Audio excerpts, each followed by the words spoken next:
right, hello everyone, and welcome back to the Cinema Wave podcast, part of the Culture Wave Media Network. I'm going to be one of your hosts today. My name is Mark Jacobino. I am joined by Vinny Albano. What's up, Hello, Vinny? hello. Hi. I'm very excited to be here today.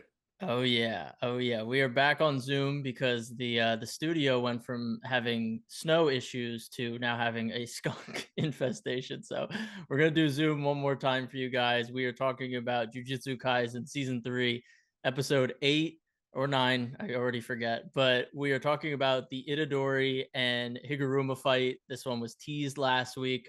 I was so excited because I loved Higuruma's introduction. So I was excited to see how this fight played out, and it absolutely lived up to the hype for me.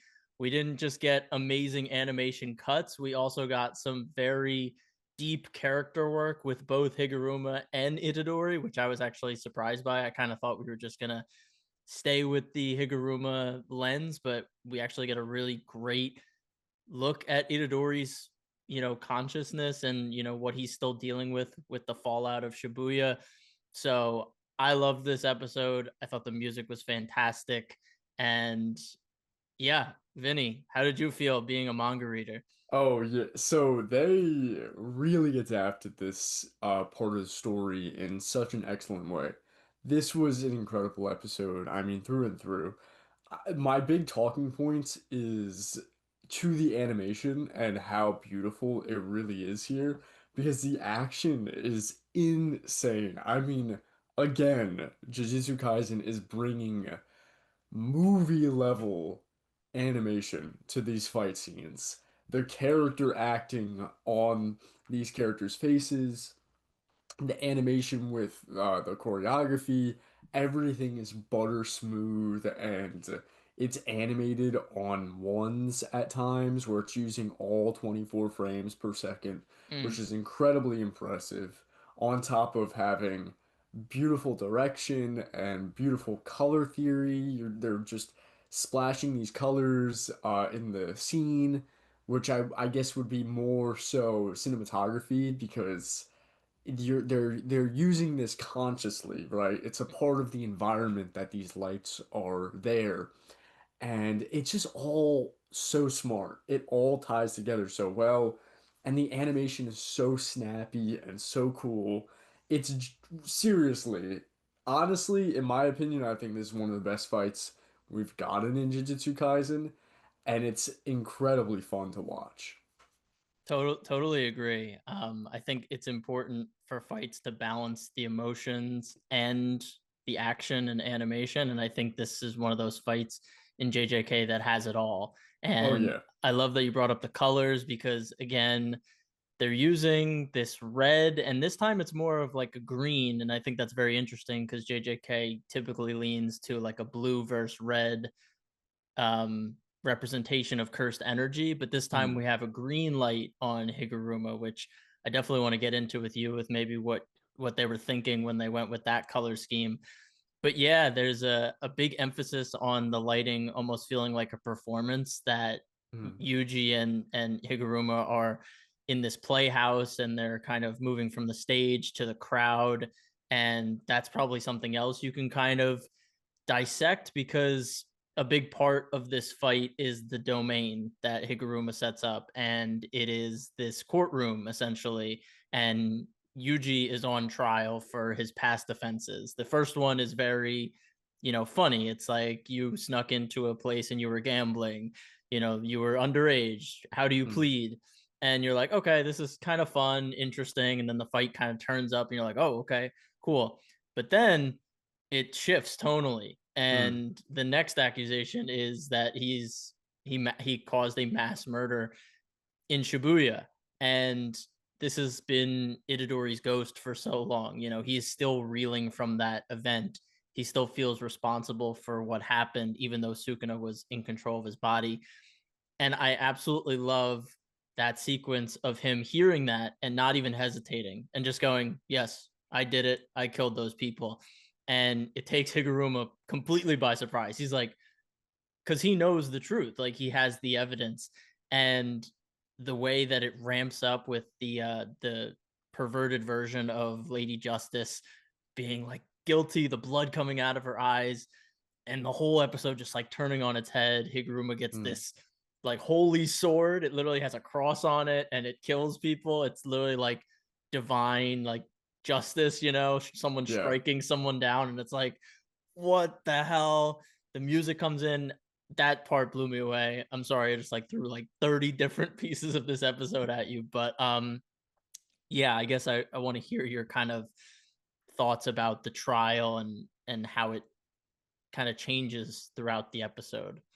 Yeah, I mean, everything you said is spot on. It's incredible the tonal shift and the way they're able to shift that. I'm gonna take a visual standpoint Yeah. because once that happens, they move off of the stage and into the crowd or the audience seating area, and the lighting changes, and it feels so much more grounded all of a sudden, where we're not basked in on this stage light anymore, and we're fight. The again the choreography is amazing, right? Hmm. Because you have to consider that this is a fictional space that they're working in, and the fact that they're able to move and illustrate these characters so fluidly within this fictional space is incredible.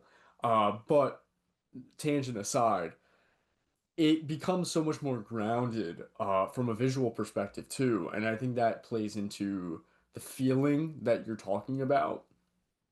And when I read that in the manga, that scene, I remember it being very striking. And it Hmm. was one of those scenes in the manga that you can't forget about because the chapter ends where you turn the page and it's just a panel of Yuji's face looking straight at you. And he says, "Yes, I killed those people." Mm. And then you turn the page again and it's the Lady Justice like freaking out, and that's the end of the chapter. And I Wow. thought they did a really good job here because it gave me that same feeling of just like you said, it's blatant. It's just so abrupt and just yes, I did that. Hmm. And that in of itself is shocking. I also think Yuji as a character here has there's so much insight to him as a character that obviously we've already known about, but it just elevates the storytelling here. Uh, I think a lot of people's criticisms for Jujutsu Kaisen during season one was that it was very just run-of-the-mill basic stuff. But you can't say that anymore. When you Hmm. have stuff like this now, you have season three and scenes like this where you have such growth and development and insight within the main character as well as the other characters that it's beautiful. It really is. Yeah, I mean, just thinking about Yuji, I love that he literally gets put on trial for something that he's already blaming himself for. I think that was such a Yeah. genius story device that he was never physically going to be put on trial for killing those people, but Gege found this very interesting way to bring in this character who is a lawyer and then tie that into Yuji and bringing that imagery to life of what Yuji is putting himself through. I thought that was just so genius, and I don't know why I didn't pick up on like that as a possibility last week when we started this kind of domain expansion. Mhm. But I thought it was so smart, and again, it wasn't just Yuji that was being put under the lens. We then see how Yuji's resolve affects Higuruma and brings him Yeah. back from the darkness because Higuruma is so jaded at this point from, the justice system, which we talked about last week. 99% of people are convicted no matter what in Japan. And he sees that as someone who is trying to defend these people. And he kind of, gave up on the system. And, Yuji had an out here and he didn't Mm. take it. He was just Yeah. honest and he didn't try and get out of something like criminals would do. And he accepted his fate different than uh Higuruma's first. client that we saw, he got sentenced and he looked at Higuruma and he immediately blamed him. Hmm. And Yeah. it's just like that philosophy that he talks about, everyone's flawed and everyone's ugly, and he wanted to save those type of people in the past, but now he's kind of like he doesn't care for them anymore like he used to. But then Yuji brought him back, and I thought that was so powerful, and the way they intercut that moment in the final like fight between him and when he was asked if he wanted to be a judge and all that stuff, and him realizing that it was so great. I really enjoyed it so much. Oh yeah, it's amazing. It's amazing. I want to shout out some of the animators because Yeah, that this is please my do. big like I said before, my big talking point to this episode is the animation. It's just so beautiful. I think three of my favorite cut or two of my favorite cuts of animation. One when the fight first begins and it's just Higuruma going in with the gavel, just pop, pop, pop, pop, pop, pop, like playing whack-a-mole. They're flipping over the stage. He's throwing a chair at him. Like it's insane and it's beautiful. It looks like it's animated on once, which is even more impressive. And there's even a moment where like Yuji's like sliding across the floor and like it's just so cool. That was animated by Neon 41 he goes by, as well as the cut of animation towards the end of the fight, where the chairs are like in the air and the camera's moving through the space as if Mhm. it's 3D, and it's bask in the blue light. Higuruma's going in with the executioner sword, and Yuji goes in with that punch to the gut. And that was animated by Daniel Kim as well as Teledom. Just incredible work. It's absolute cinema. I can't lie. Yeah, I mean, just seeing those moments where Higuruma is recalling the gavel after throwing it or Hmm. extending it, or Yuji catches it, throws at him, and it Oh yeah. disappears right back into his hand. It was just so creative how they used that weapon in a way that I didn't expect. Gavel looks very like not threatening, and the way they were able to be creative with it was so cool. Especially because Yuji is powerless at this point. He doesn't Yeah. have his cursed energy, so it's just all physical power at that point. Um, yeah, it was great, and shout out to all the animators working on this one. JJK, they always bring their A game for the fights, and they did Yeah. it again. They did it again for this one. Um, I do want to talk about the colors because you Hmm. had brought it up. We have the blue on Yuji, which I feel like is typical. I feel like he's usually bathed in blue. Not that the blue and red is necessarily good and bad because it's Hmm. just reversed. And what's the other one? It's not reversed technique. What's the blue one? I forget. Um, what do you mean? The like how like the when Gojo has the two colors, like blue is like one type of curse technique and then red is like reversed cursed energy, or Yeah. blue, I forget what blue is. Regardless, doesn't really matter. But Yuji's usually bathed in blue and then Higuruma is in green. I Hmm. was trying to Hmm. like go over this in my head. I'm like, okay, so what could green mean in this moment? Um, it's like the combination of like the yellow, the holy sword, and blue, which is what Yuji's bathed in. So he's kind of in Yeah. this like middle state between, green and red. Um, but I don't know. I was curious what your thoughts were. Yeah, it's a good point, and I actually have that exact scene pulled up right Mm-hmm. now. And they make an emphasis towards it. The fact that they even cut to a just plain shot of a green light and a blue light. Mm-hmm. There, it cuts away to the lights. Yeah. Like so the color, the emphasis on color is very, very, very apparent. Um, my idea or my interpretation, if I were to give one, is I think when I think of green, I think of envy. Mm-hmm. And this might be like a reach, but there is some envy within Higuruma. Would you agree? Right, Or because I mean, there is a part of him that is, he is envious of, I guess, where Itadori is, but he knows he can't like get there himself. Like yeah. Itadori is fully like optimistic. He still has that optimism, but Higuruma doesn't have that anymore. So I think that's totally valid. Yeah. Yeah, exactly. And I don't know, maybe there's another use of the Yeah, color that the filmmakers were trying to communicate to us. yeah, But I think it also just in general, from not like a metaphor, message, symbol hmm perspective, but just as a character identifier, having him in green m makes him more than just like a Jujutsu student. right. Because we've seen all the Jujutsu students, they have their cursed energy is always blue. hmm So then we have a character that's just being basked in green.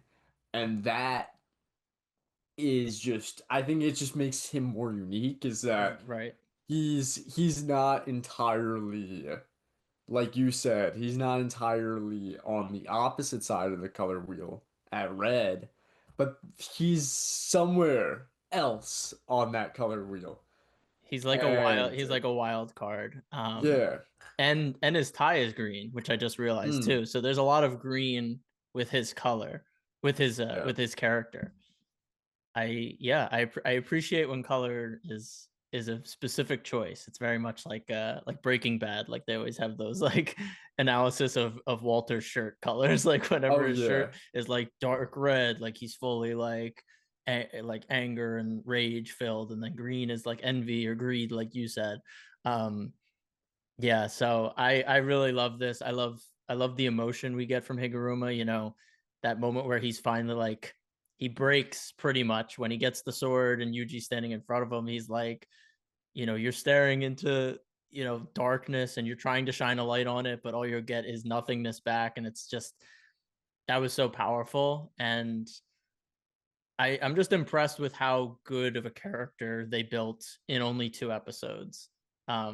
Especially because he's brand new. We didn't have any, you know, lead up to him. There was no kind of like uh indication that he was coming. So I was kind of blown away by him, and he's just added to the list of the white collar goats for me. Nanami and, yes. and Higuruma, the white collar guys are in JJK. They're my goats now. Oh yeah, and that's totally understandable. I love him. I there is a part of me where I don't know how long this break between the cores is gonna be, and I don't know how long it's gonna take until we see Higuruma again. hmm Which is a little unfortunate, but also I view Jujutsu Kaisen now at this point in the story as something more akin to Hunter x Hunter or Game of Thrones, Okay. where you have just this huge world and this huge network of characters, and realistically, like any which one of them can become the protagonist at any moment. So it's kind of like that, where unfortunately, I don't think we're going to see Higuruma in a little bit because of the release schedule of these episodes, and I don't know where they're going to leave off specifically on season three, but I am excited to see him again in anime for however long that takes in the future. Yeah, I was gonna ask you, like, is this the? I assume it's not the last we see of him, and that pretty much Mm, confirms it what you just said. But it does, it does leave off for an anime only like me, where I was like, oh, are we gonna see him again? Is there gonna be like redemption for him? mm. What does he talk about with Yuji? He sits Yuji down, and we don't see that full conversation. He just sits him down and says, "Have you ever killed anyone on your own volition?" And Yuji said yes, and he's like, yeah, that must have been terrible, almost like kind of identifying with him. But I'm curious, if we get more context of that conversation later, if Higuruma shows up, in future seasons or future cores of this season. Yeah. Now, when when Yuji says, "Have you ever killed anyone out of your own volition?" Yeah. Am I forgetting something? Because I don't remember him killing aside from like cursed spirits. See, now that I was thinking the same exact thing, and I wasn't sure if he was pretty much saying, because I feel like Yuji respected cursed spirits as living things, especially when he fought the Hmm. brothers, right? And they did the Black Yes. Flash with Nobita, right? What that was her name? What was her name? Oh, Nobara. Nobar. Yeah, when they did the Black Flash together, they killed those two brothers, and I feel like he had empathy for them, and he felt bad for doing that. I know later on when he fights Mahito and he kills him, like he has no empathy for him. He is like happy to take care of him and kill Hmm. him. But I almost think that maybe those that interaction with the brothers and knowing that they're related to Choso, Hmm. knowing that maybe he still looks at them more than cursed spirits or something to be exercised as maybe a living thing. And maybe that's what he's referring to because, yeah, he said that. And I was like, who else did Hmm. he kill? Not when in Sukuna Yeah. form. I don't know. Yeah. What do Yeah. you think? I agree with you. I Okay. agree with you. I think that that is the case. And also remember, those are technically his brothers Yeah, too. I mean, now, yeah, it's true. Yeah. Yeah. His brothers as well. Yeah. Yeah, that's bad. Yeah. Yeah. So it's in, but then again, that goes to what we were saying before, how that little lines of dialogue like that from Yuji, it tells you so much about his character. Yeah. Tells you so much, and there's so much insight within the character that you compare that to season one, and there's significant change here, and there's significant change in the storytelling and the way that they decide to present the information storytelling, right? Yeah, yeah, yeah. So yeah, it's great. I really love this episode. Yeah, there's a maturity now to him because of the weight of experience that he's gone through. Yeah. So yeah, I'm excited to see how he kind of keeps grappling with this. I think next week we get the receipt man fight with Megami, which I don't know how I feel about that because that guy was very off-putting, but definitely looking forward to it. Very curious because I think we're gonna get a lot more information on the Culling Games and Kenjaku. So I'm Hmm. looking forward to that portion of it. Did you have anything else on this episode, Vinny? Not me, no. Okay. I'm very excited for these coming episodes, and I'm specifically excited for the last episode. I'm not gonna say anything, but Yeah. looking at the titles of the episodes, the last episode I'm very excited for. You said it was a 40-minute episode, right? Yes, yeah. Sweet, sweet. That's Hmm. longer than the Maki one, so that's exciting. Oh yeah. Cool. All right, awesome. Well, I had a lot of fun talking about this episode. I was looking forward to this conversation because Higuruma lived up to the hype. So, Yeah. definitely let us know your thoughts on this episode. How are you guys feeling about Higuruma, his adaptation? If you read the manga, if you're an anime only, how did you like these last two episodes with him? Let us know your thoughts, theories, and maybe some more things that you gleaned from this episode. There was a lot of subtext and a lot of imagery in here that we didn't even get to with Higuruma and his flashbacks. But definitely let us know your thoughts below. Please like, subscribe, do all the things. We are covering so many different shows and movies on the channel. um, please follow us on social media. Those will all be listed in the description below. And yeah, we will see you next week when we discuss JJK again. So I'm just signing off. My name is Mark Jacobino, And I'm Vinny Albano. and we'll see you next time. This is the culture.